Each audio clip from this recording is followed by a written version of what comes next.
Time now for our VIP Chautauqua with Cable 8's James Reed. Tonight, James introduces us to a retired teacher who can't wait to share his passion for one of our most historical local landmarks with visitors from both near and far. The lighthouse was built in 1826. It was moved in 1875 to its present location. In 1857, they added the third order Fresnel lens, which at that time cost $10,000. The light is a 3-second on-off blinking light today. It's the weather station for the National Weather Service. The last lighthouse keeper lived here in 1960. It was taken over by the Coast Guard, and it still goes on every night.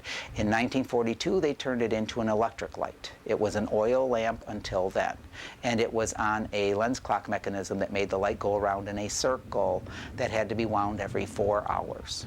The lighthouse keeper lived here with his family. There was also an assistant lighthouse keeper's house on the property, so there were usually at least 2 people who could do the job on the property at all times. And the tour itself takes about an hour to an hour and a half, depending on how interested you are in all of the different things that are in the house.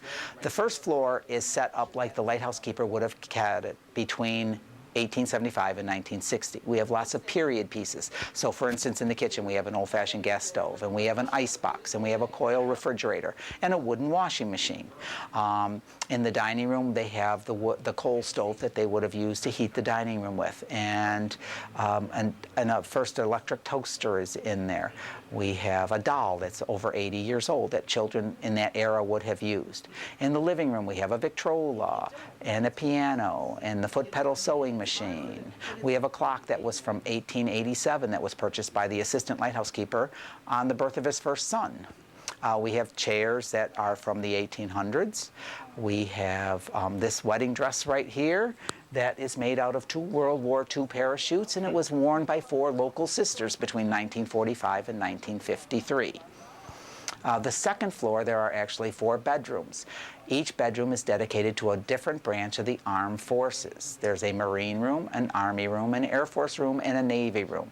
We also have the lighthouse keeper's bedroom that is still in its almost original condition. And then we have the tower. The tower is a little over 60 feet tall. There are 55 steps to the top. It's 60 feet from the ground. It's 80 feet from the water.